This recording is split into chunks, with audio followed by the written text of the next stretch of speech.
I have seen it in improv. I have actually worked with students in improvisation who just need that little guy that we all have in our heads that's telling us we're doing it wrong, just to turn him off. And I feel like what you've just mentioned with puppetry in terms of what we could do with improv and puppetry is really brilliant, because I definitely see that as a way forward. I know that puppetry can be therapeutic in so many ways, and it is used in therapy, in various cases. I don't really want to go into that because I don't have enough knowledge myself to be able to comment on it. I definitely see the potential of it, and I think if it can be used to allow communication from students who may have autism spectrum disorder or other intellectual disabilities, I definitely think that it can be used as a way of turning off whatever that brings on that stutter. I don't see why that's not possible. G'day everyone, thanks for joining us for episode 40 of People with a Passion. This is the last episode in series 2. So I hope you enjoy this episode. Still subscribe to the channel. We will be coming back with some more episodes down the track. But if you haven't caught up with the other episodes, make sure you go through our catalogue and check those out as well. Subscribe and hit the notification bell for when we do some live streams later in the year.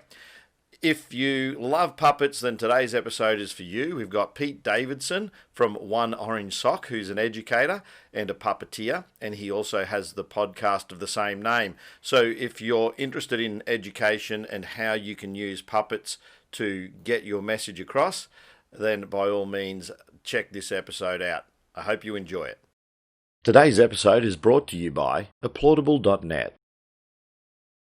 Thanks, Pete, for being here and joining us on People with a Passion. I had a ventriloquist recently from the US on the show, and he's also a puppet maker. But I thought, to be fair, I would make sure that, understanding that it is an industry and there are a lot of people passionate here in Australia, that it'd be only fair that I'd reach out to you. You have oneorangesock.com, which is an organisation that actually promotes puppetry, and you also have a podcast, so I thought it would be only fair to give an Australian voice to the puppet making and what's behind it. But thanks for being here. I hope everything's well. Thank you. Yeah, thanks for having me. It's lovely to be here. It's lovely to talk as an interviewee for a change on a podcast as opposed to being the interviewer. Yeah. It's been a really cool journey. Yeah, so what I'd like to know is we'll go through a little bit of your history, but we'll start with the puppets because that's what you're here for. So What got you into puppet making and puppetry? I have been performing probably since I was 7 years old, but it was through university that I was with a musical society that put on a production of Avenue Q. And in Avenue Q, what happens is that it's basically an adult version of Sesame Street. So you have a series of cast of puppets, and they are on stage with the performer, and they are going through the hard times of adulthood and all the things that you were taught as a kid about, your dreams can come true and everything's going to be okay, really isn't the case. And so in Avenue Q, I was given this opportunity to perform as the lead role of Princeton, the main character, who is a 20-something-year-old puppet who is moving to this new neighborhood, has to get a job, has just come out of an Ivy League school in the US, and realizes that life is actually a lot harder and he needs to find his purpose. And in the show, I was gifted this beautiful $12,000 insured puppet that was beautifully made here in Melbourne by a company. And there's a couple of touring different sets of puppets that tour around. And I'd never worked with puppets before then, but when I was presented with this puppet, there's something that happens. You're kind of elicited with everything you remember about your childhood is thrown in front of you when you've got this puppet that is perfectly like what you would find on Sesame Street in front of you. And just the opportunity to perform like a Muppet-style character, it just got me really excited. There's a lot of technique with a puppet that I didn't know I had to learn as an actor. So there's this whole idea of synchronicity, a concept of breath, making sure the puppet's always upright. It's quite a physical job, and I really gravitated towards that challenge. So in doing Avenue Q, a year later, I was itching to do something with puppetry again, and so I decided to gun the internet and just see if I can make one myself. And one of the puppets you can see behind me there, if you're watching here via YouTube, is Doc, the purple puppet. He was the first puppet I built. I have a design background. My degree is in design, and I just decided to try and merge those two skills together in terms of performance and design. And what I realized was that puppetry is the perfect merge between my background in education, where there's so much you can do with kids in puppetry, and then there's also that design aspect, the building component of it, and then there's the performance aspect, which just kind of beautifully melds everything together.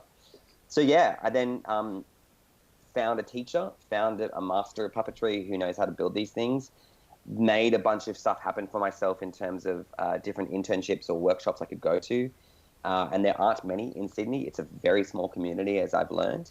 But more and more, I've just been kind of getting into bigger forms of puppetry. And most recently, I was in Russia in a fellowship with Unimar Australia. And Unimar is the Union Internationale de la Marionnette. It's a French organization that has now gone international as an association of puppetry. And I was able to be the Australian candidate to go to Russia and perform and develop a show in Ryazan, which is about 3 hours south of Moscow. And that experience of learning and being around other puppeteers from other language backgrounds, from other forms of puppetry, just changed my whole life in like 3 weeks flat. And so I decided to move to Melbourne, go part-time with my teaching job, and actually try and make something of developing my own company.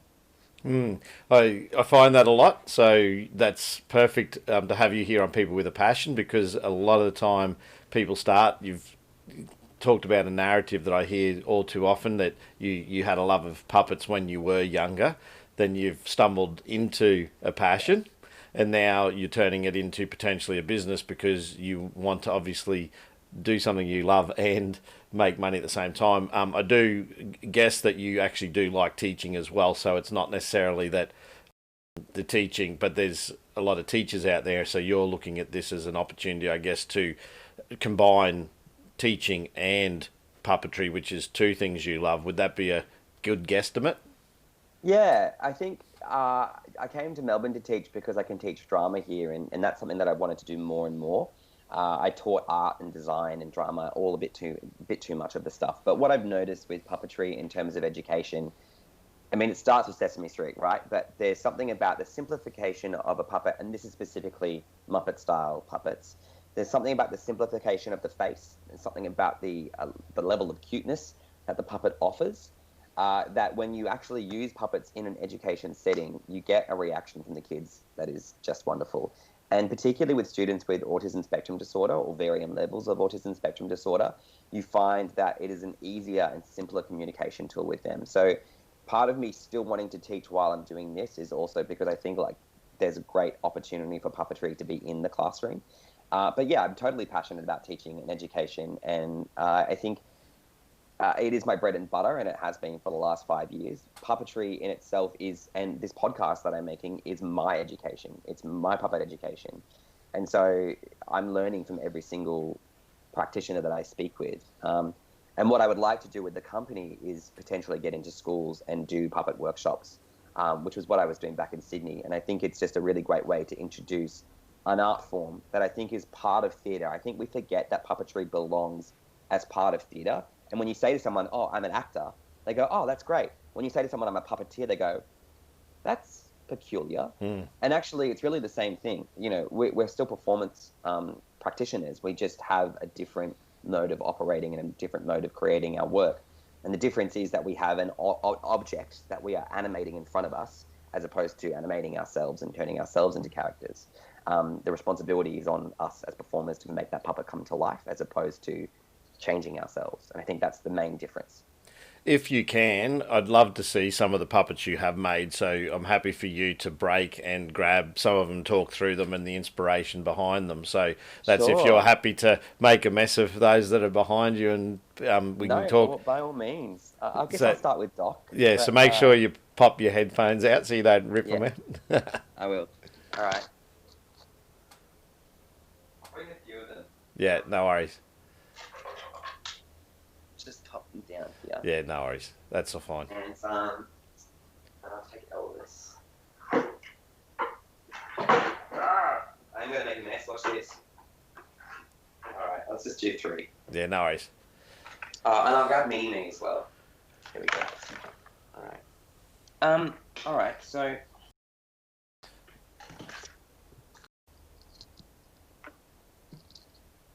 right, so one of my puppets, the first one that I made, is with my teacher, Catherine Hannaford. Catherine is also a teacher, and what I found about puppetry is that a lot of us are actually educators as well. Doc was based off Doc from Back to the Future, the series. Okay. So he's a mad scientist, and he's completely custom. So everything about Doc is not a pattern; it's a pattern that I've made. So here's Doc, and Doc it has a really unique shape. So it's a large foam head. Everything inside him is foam, with a mouth plate that is made from core flute, like your political signpost boards. And then everything else is just fleece, fur, and a bit of costume, a bit of a formal attire. Doc is a 2-rod puppet, so you can see that both his hands here are on 2 sticks that are basically they're coat hangers that have been wrapped in heat shrink plastic, and then they've been attached to pieces of garden stakes that have been then wrapped with fishing line and glue gun stick to make them really secure. And they're actually embedded into his hands. So his hands have opposable fingers, so they're all wire frames. And then I just have full movement in his neck and his mouth. And so basically when you're operating a puppet, you want to make sure that you have the same syllables with your hand as you have when you move your mouth. So, and that you're always coming back to a close. So this is Doc, and yeah, my inspiration behind him was just, he was the character that I designed. He has more of a really wretched voice, and for some reason it's American, because a lot of puppets are American. But so Doc's been in a couple of videos for occupational health and safety. He's done work as a nursing home patient for a company called Altura Education that does training videos for occupational therapists, and in one of them he loses his shoe. And so that's Doc, and he's my first. And so what's the inspiration? So you say Back to the Future, but where does the first spark of an idea come from? Because you're building a character, and I spoke with this to the ventriloquist as well, is something's inspiring that original thought around what you want to create. So were you watching Back to the Future, or was there just a thought process of what character could I make? What's that process prior to starting the project? Yeah, it's a really good question. I think it's more of an evolving process while you're making the puppet. The first thing I came up with is his head shape. From my design background, before I was into puppets, I was really into masks, and in particular Commedia dell'arte masks. And they are quite, actually I've got one here. They are quite, very rounded, grotesque, lots of facial features, warts and stuff like that in them. And I wanted to create a puppet that kind of elicited that same very character-driven, big upside-down face and frown. And so the head shape kind of came out of that. And then from the head shape, I had a purple blank face for about 18 months before I just had the materials in front of me to make the character of Doc. And I think what I wanted to go for someone who was old and crotchety, because it's so different and removed from me that it's a great contrast. But the characters kind of just, they start as drawings, and as you draw again, and as you draw, you color, and then it just becomes a real process. But Doc took me 2.5 years. So, it's a process. I think with all my characters, I think of the character first before I think of their story, which is probably not the right way to go about it.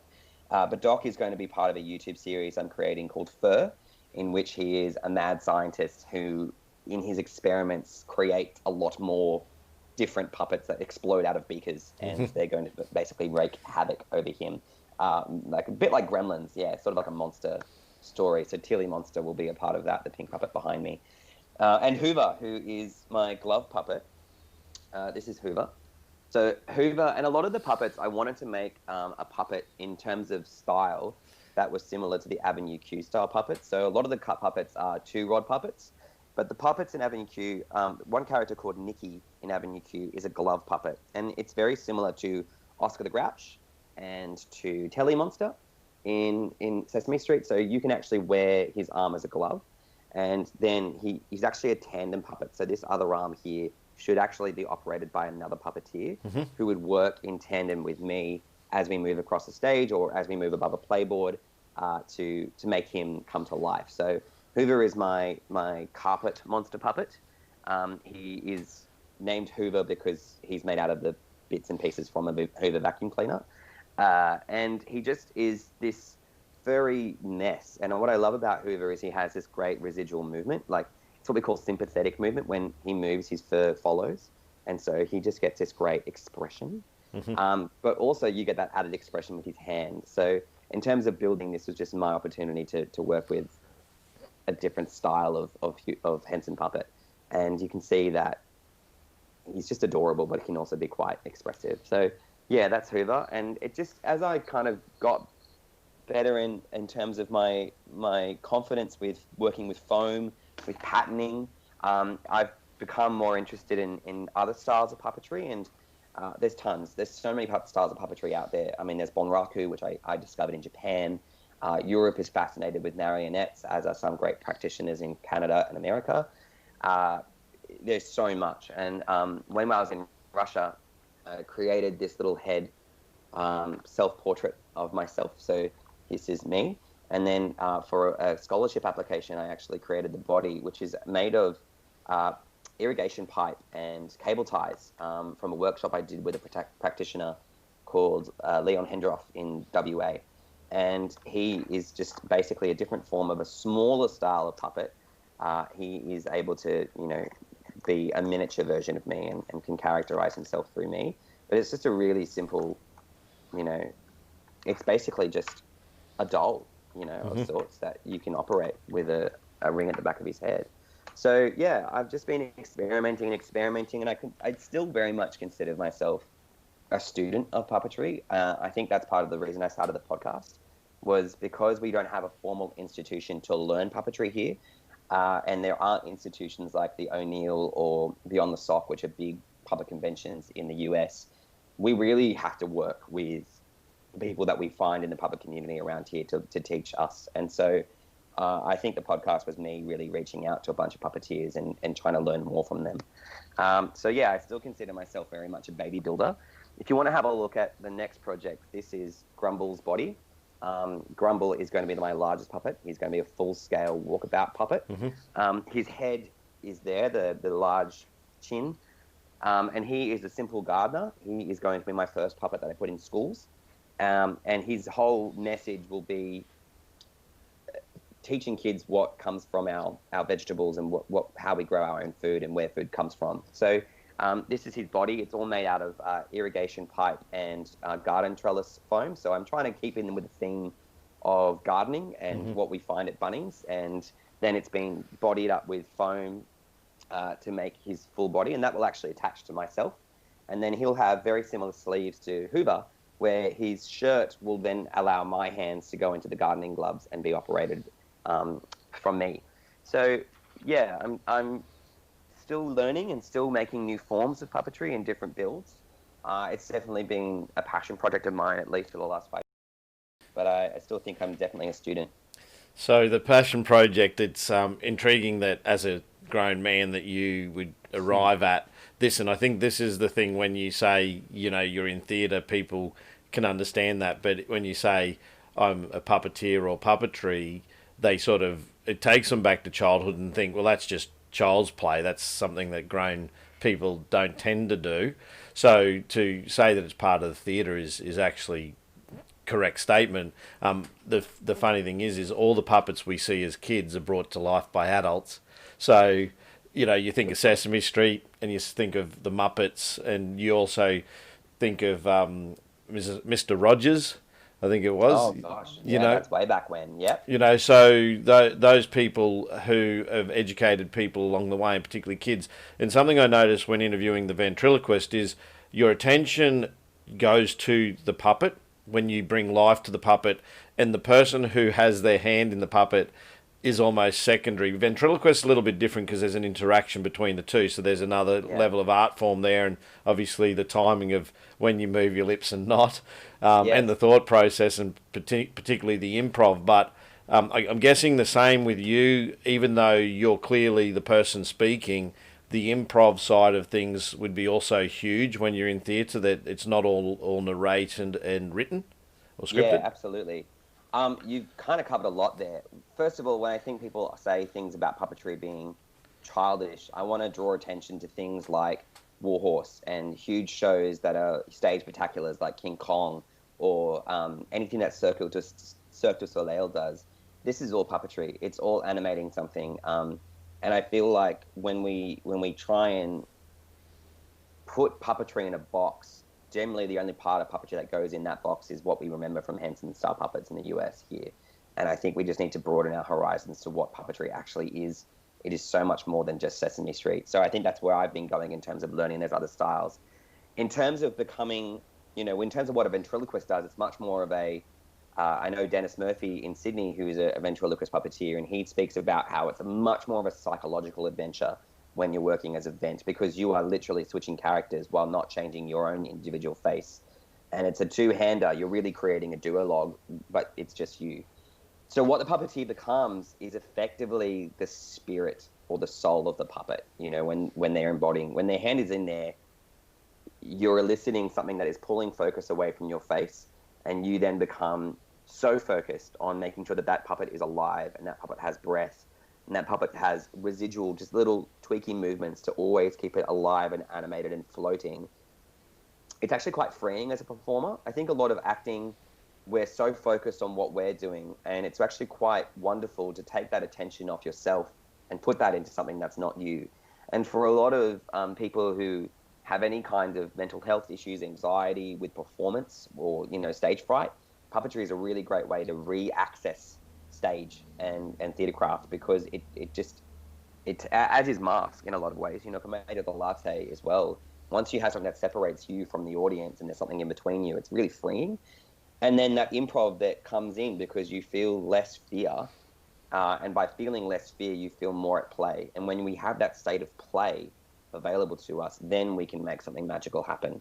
And I think why I focus so much on the characters first rather than the story and the narrative is because once I have that character and I know its ins and outs and I know its personality, the story comes from that. The story comes from what I know of that character. And generally that story is interacting with the audience, and then you create conversations, you create dialogue, and you create intrigue, and then the audience then does the work for you in terms of asking questions. I just had a throwback to my younger days when I was in high school, and I mentioned improv, and you were talking about the improv, and I actually did theatre sports in a team that we competed against other schools, and for 2 years in a row I was on the school's team that was at Labat Theatre. But I just had this vision when you're talking about interaction, because that was a really great experience, and I could visualize a show with puppets doing the same games where you throw the puppets in the deep end. So maybe that's something to explore a little bit, is actually people bringing in puppets and playing those same games, but with puppets. So it'd be like a puppet sports. I love that idea. Yeah, I never thought of that. I teach improvisation to adults of a Wednesday evening, and I absolutely see the link there. Yeah. I think a lot of what we do with improv is trying to let our subconscious get out of our heads and start just thinking about what's happening in the moment. And I think puppetry would be a great way to get people out of their heads, because they're not focusing on themselves anymore. So yeah, that's a really good idea. I would definitely have a think about that. I really like that concept. So puppet sports. Puppet sport. And let the crowd. Puppet jams. The amazing thing with the theatre sports, because it was theatre in the round, so you had the audience all around you, and you would actually they would decide who won, obviously. So based on the performance, so you were always pitting the crowd against, or the crowd was always being asked who won. So that's that engagement that you get with theatre sports that you don't tend to get with other audience. You either get your standing ovation or your normal clap, I suppose. But the applausometer.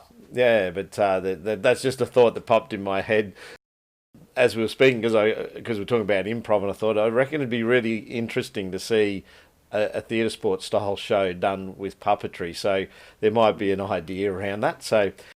Sure. So let's talk a little bit about some of the people here in Australia as well that you think are actually, masters of this? Because you say you're learning, so you're learning from people. So who are those people in Australia that are seen as the leaders in puppetry? Yeah, puppetry in Australia was really big before television. What I've learned is that there were puppet theatres everywhere, all over Sydney, all over Melbourne, all over Brisbane, and anywhere, really that you had a central town, you had puppet theatres. When television came along, puppetry, in some respects, moved onto television, but in most respects, puppet theatre is all about that live interaction with the kids, and a lot of those theatres died.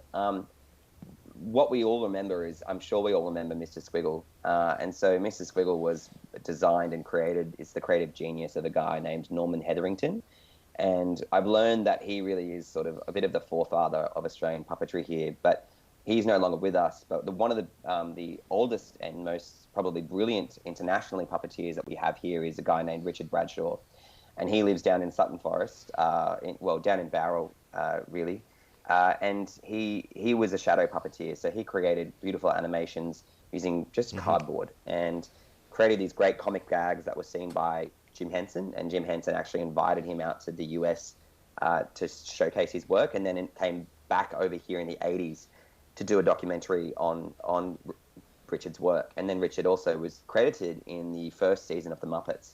So Richard probably been our most famous puppeteer and easily our best shadow puppeteer.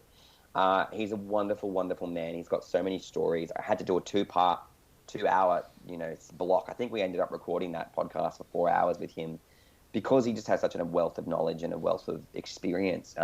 He knows Carol Spinney, who played Big Bird. He knows Frank Oz. He knows those men of the Muppet world. So he would definitely be one of the most important people. He was also the artistic director of the Marionette Theatre of Australia when it was in the Rocks. And he kind of really built up the roles of people who are really big in puppetry now. So Sue Wallace is another big name. She runs a company called Imaginata down in the Southern Highlands, and it is the first ever venue of Australian puppetry arts. So it is designed specifically to showcase just puppeteers, and their stage is designed just for puppetry. She runs a company called Sydney Puppet Theatre, and she has just done so much work in terms of visiting schools and bringing puppetry to children. And then you've got the big companies. So you've got people like, one of the people I interviewed was Philip Miller, who I've only just recently met since I've moved to Melbourne, but he is instrumental in terms of working with Creature Technologies, which was the Walking with Dinosaurs, the Spectaculars, the big puppets. King Kong was built by Creature Technology, and they are probably, along with the Sydney company called Earth, they are the two kind of big names as far as those sorts of sculpting animatronic stuff goes. And then in terms of theatre, you've got Dead Puppet Society, I'd say, is based in Brisbane, and they are just killing it. Like, they're just making beautiful stories. And David Morton Payne and Nicholas Payne are a duo. They create great theatre. They did Storm Boy down here in Melbourne. They have just recently done work with Tim Sharp, who is an artist living with autism, to create his show called Laser Beak Man. And they laser cut their puppets, and they're based off Bonraku, Japanese style puppetry. So there's often 3 or 4 operators on one puppet. But the visual kind of theatre they create, they base themselves both in New York and in Queensland, is really excellent. I'm trying to canvass at least one different puppeteer or puppet company from every state. I'm trying to make sure that is also, gender equal. And I'm also trying to get First Nations perspectives and multicultural perspectives. So I'm still only halfway through my podcast, but I definitely think some of the bigger names I've mentioned, but I guess the other one is Kay Yasuji, who's the secretary of Unimar Australia here. And she is the puppet glue. She is the person that knows everyone and will connect everyone and makes puppetry here a community. I think that's probably the most important person next to those guys. Where we see puppetry in Australia is generally in children's theatre, but I think more and more as Warhorse and The Dark Crystal on Netflix and all our different, forms of theatre then come together, and we realise that there's a lot more puppetry out there. We just notice it when we see it. You referred to Mr. Squiggle there, who a lot of children grew up with, and yeah, And we also had Humphrey B. Bear. We also had Fat Cat. So they're puppets where people are actually dressing. Costumes, yeah. Yeah, so they're inside those individuals. But one of the most popular and still gets the odd gig to this day. Yeah. Actually, I'll throw off to Hey Hey It's Saturday. So Aussie Ostrich was another one, so that people remember. So which was quite clever. But Aggro. So Jamie Dunn with the puppet Aggro, and how most children on a weekend watching their cartoons would have grown up with that character, and then he went on to have a career of his own outside of TV. So it's pretty amazing to think that we all do grow up with these puppets and we all are entertained by them, but we don't necessarily consider the industry necessarily in Australia and how key it's been to the growth and education of all of us. So I agree with that. I think also the thing that Aggro did for those shows is it gave him license to be cheeky where the humans in that show couldn't be. There's only so much an adult can do, but when you give that same license to a puppet, it can take that joke, can take that gag so much further. And what I love about Hey Hey It's Saturday was also like Dickie Nee, who I just think is the most hilarious. Oh, Miss Summers. He is literally a cap with a wig and a ball of gaffer tape, and you never saw the front of his head, so it didn't matter that he was literally operated like this in front of the screen. But he had so much life and character to him, and he really became such a hilarious part of that show. But he was nothing. He was gaffer tape. And so animating objects also gives us license to think, what does Dickie Nee's face look like? We all thought he had a fully fledged character. We all think that Aggro has legs, but sometimes they don't. But our imagination is allowed to run wild with that. And I think that's why the magic of puppetry is so much what we experience as kids as well. It's because we have an expectation of what might exist beyond what we see. So, and I think when you talked about Dickie Nee not seeing his face in real life, popular TV series, which was it Home Improvements with Tim the Toolman Taylor, his neighbour. You never saw his face, and I think even in the very last episode when they walked off onto stage, the main person who was the neighbour, walked out with a stick. Still. So you remember that. So this whole concept of creating something that is this big question mark as well around what is beyond that, and we feel that in our own minds. So it's quite clever. It's quite a clever approach to acting and character creation. Yeah, it's visual theatre. I think Australian audiences really respond to the visual. I think in Europe, they really respond to the story. They respond orally to things, and they very much have a better attention span than us. But here in Australia, and I think the reason why puppetry in Australia is probably our brand of puppetry is big puppets, like the big marching, walking with dinosaurs style puppets, because they are visual and they have that interaction that is super engaging really quickly. And those sorts of gags that I think Australian audiences responded to, like the one with Dickie Nee, that questioning of the unknown and then realizing that it doesn't matter, is the gag that we're looking for. And I think a lot of, if you think of the Ferals too, a lot of that visual theatre was the gag that is presented visually, not orally. All you needed to see in the Ferals was the violence, and it was uproarious laughter, So, yeah, we're definitely an audience of Australians that definitely responds to things visually as opposed to verbally. I think Dickie Nee represented the smart ass kid. And they would sometimes he only had to pop his head up and he'd be hit away before he could say anything, knowing something was coming. Those those arcade games where you used to hit the gerbil from the head. Yeah. So sometimes it was a case of don't even say it, like hit him away before he had a chance to say anything, because they knew something was coming. He always got to say his piece, but even that, this concept of as soon as that head would pop up, there's an expectation there, and sometimes the gag was that he didn't even have to. He'd try, and they just hit him away. But I think you see that now with Sammy J and Randy. Randy Feltface is Heath McIver, who's an amazing puppeteer. He's the real comedian who's used puppetry and taken it internationally. And Randy was built by Philip Miller, who is Creature Technologies alumni. But yeah, I mean that same kind of comedy has been taken into the 2000s. I think we forget that puppetry didn't just exist in the 90s and the 80s. It was very much and is very much here today. So yeah, I just feel like we need to acknowledge where it is and acknowledge that where you see those great visual gags like Randy does, they're everywhere. So you are an educator as well. So I want to get back to the education stuff a little bit now. Sure. You see it as a tool that can be used to help educate. Obviously, on TV, we've seen it with Sesame Street.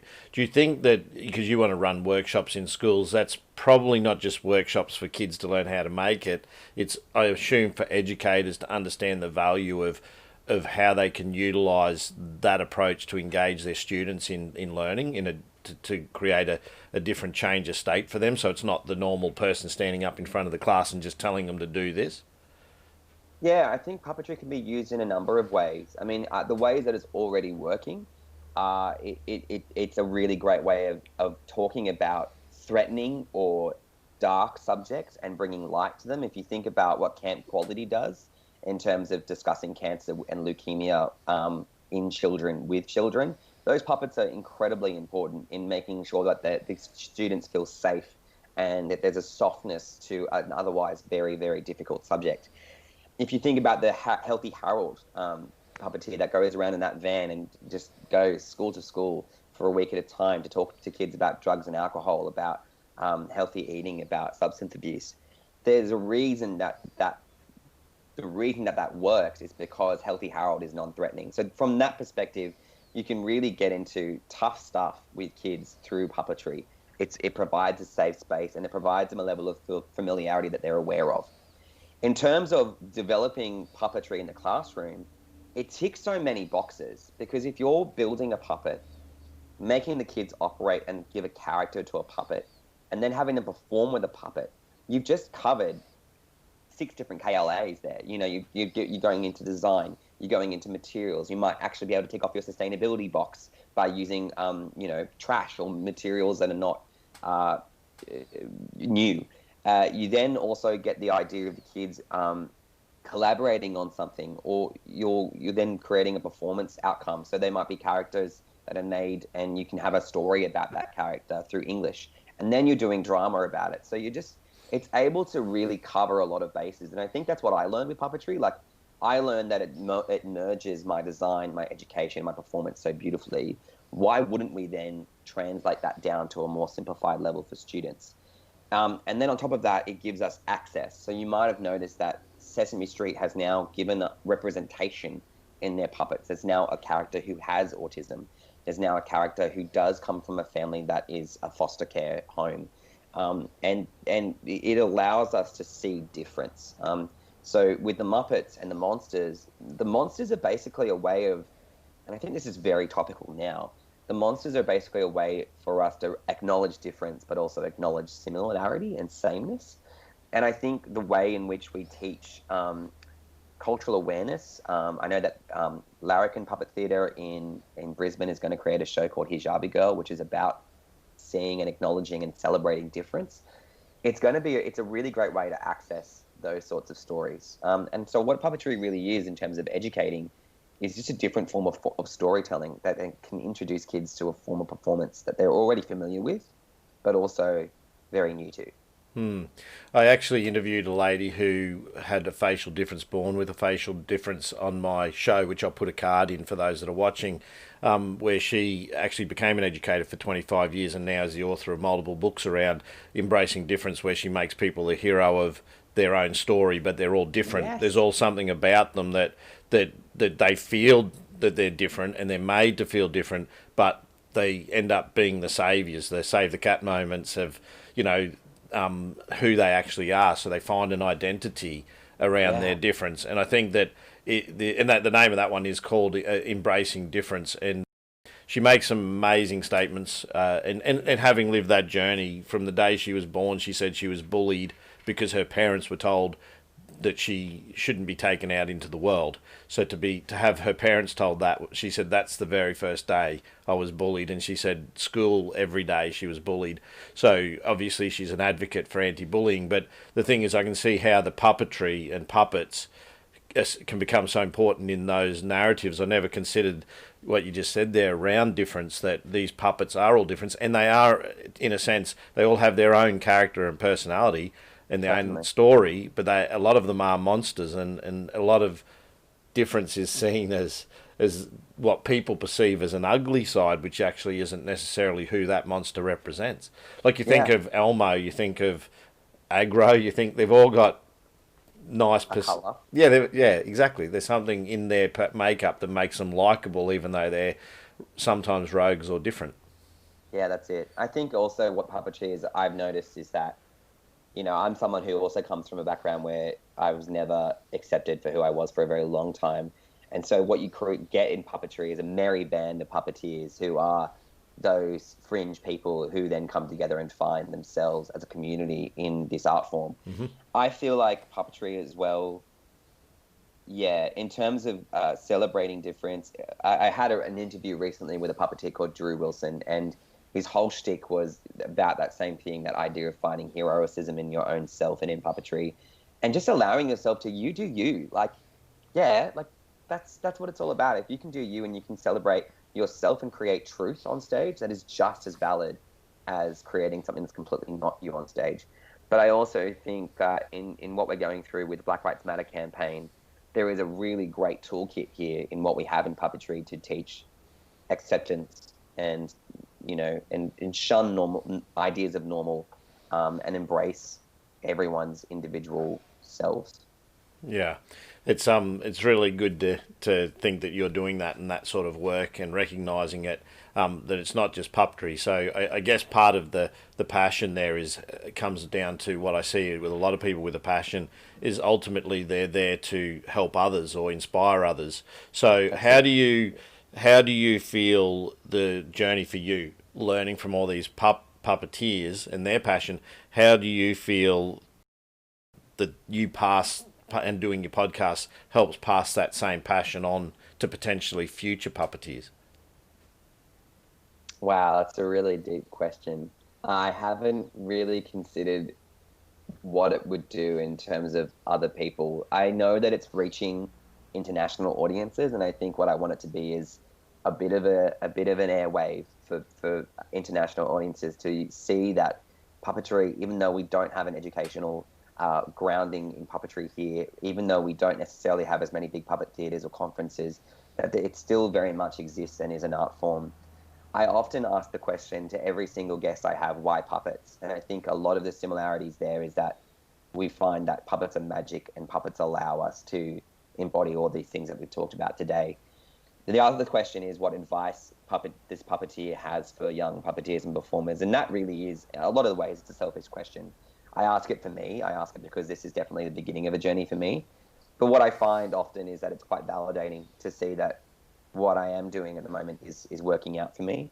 As far as other puppeteers go, all I know is the most consistent piece of advice I've received is just do it. Just do it and just try it. And, you don't even need to have the puppet. You can have object theatre.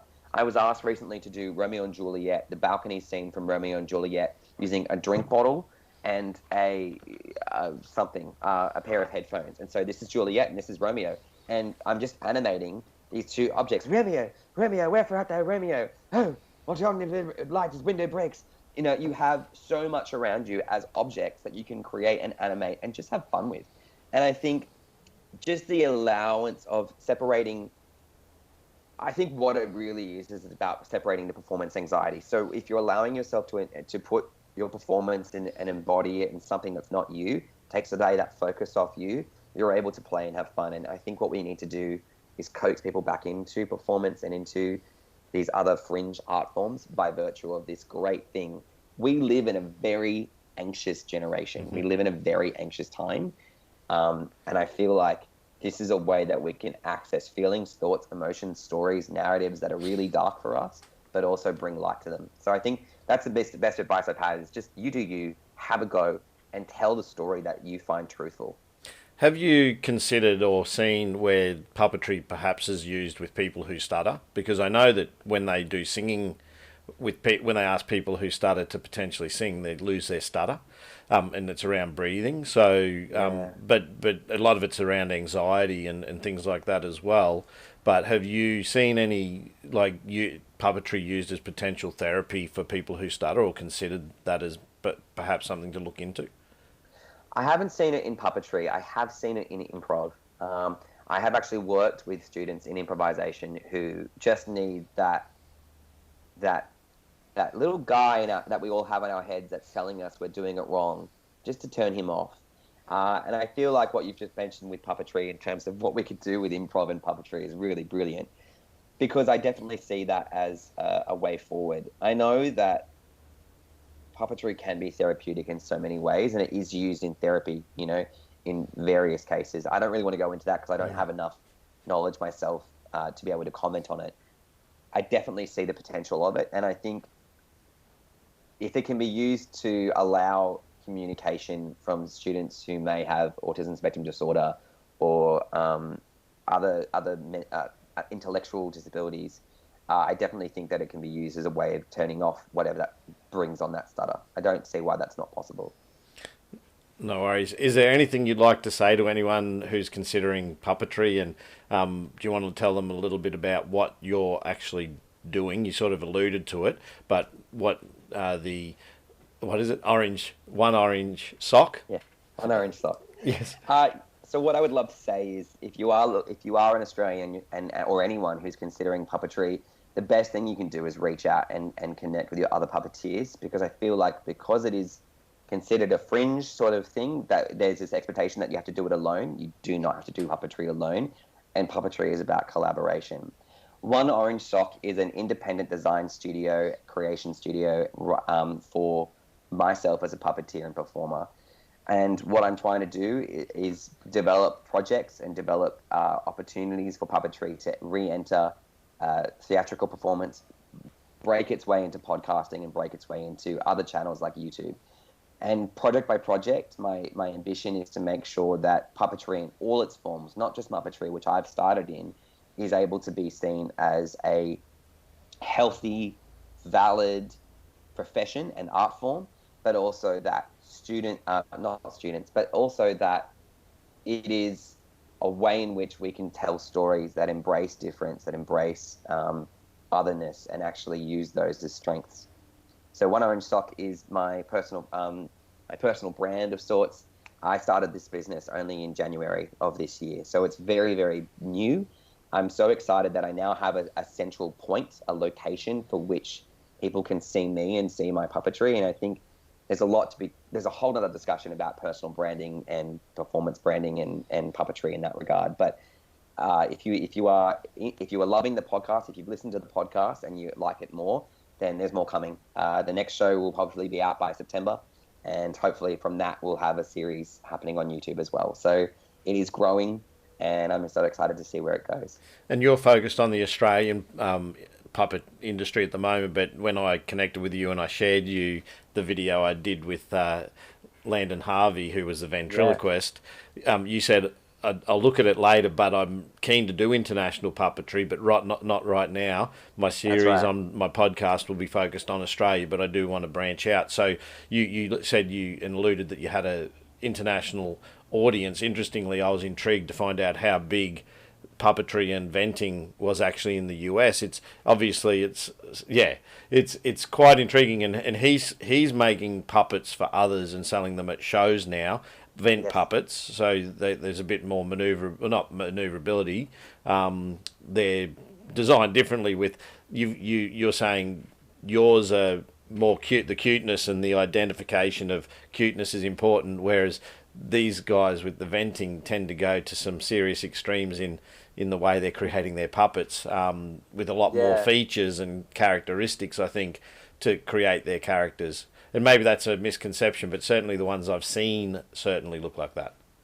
Yeah, venting, if you ever look up a lady named Nina Conti, she's British and she's an amazing comedian, and she takes vent to the next level. She does vent in which she puts a mask on an audience member's face and just uses a little pump trigger to make the mask move for the character. Vent puppetry is virtually this, but it's just the change of the mask. The puppets are designed so that they sit on a platform and that the legs of the puppet are generally visible, whereas a Muppet-style puppet is generally legless. You know that's where the hand goes. So in terms of, and then the characterization, its basis is in vaudeville. So that 1940s dummy style performance is generally very cheeky, tongue-in-cheek, and it is a more adult form of performance. And what's amazing about that guy is that he's so young. I cannot believe how young he is, that you've mentioned.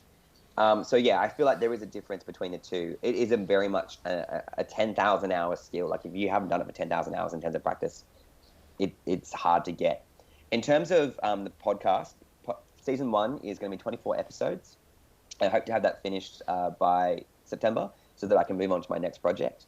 And there is an opportunity for me, there's a pending scholarship for me to go to Budapest and study my Masters of Puppetry. And when I'm there, I'd really love to create Talking Clock International and open it up to a European, American, Canadian, world audience.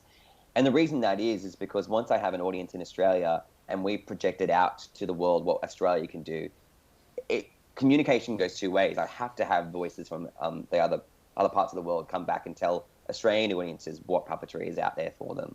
So yeah, season 2 is definitely Talking Clock International. I definitely want to have big acts like Ronnie Burkett, Natasha Belova, and your friend that you mentioned, Landon. I think it would just be great to have those voices come back to Australia. That's awesome. I really appreciate your time today and sharing your passion for puppetry.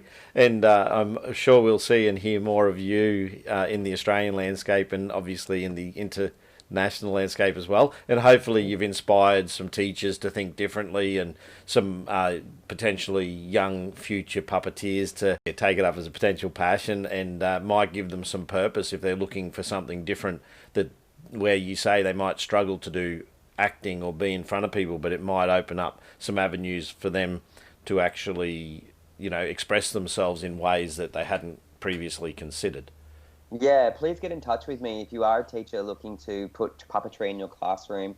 You can talk to me at hello@oneorangesock.com or just message me through my website, www.oneorangesock.com. As an educator, I don't even touch on COVID isolation and how puppetry became this huge thing during teaching online. So please get in touch. I'd love to hear more from people about that. Thank you for having me. That's awesome. Thanks, Pete. Really appreciate it. And down the track, I'll like to connect again and see where everything's at. So take care with it and good luck with your podcast. Thank you. I look forward to it. See you later. I hope you liked this episode. If you did, please give it a thumbs up and feel free to comment. If you haven't yet subscribed, hit the subscribe button and the notification bell to be advised of new interviews when they're uploaded. I hope you join us again sometime. Catch you later.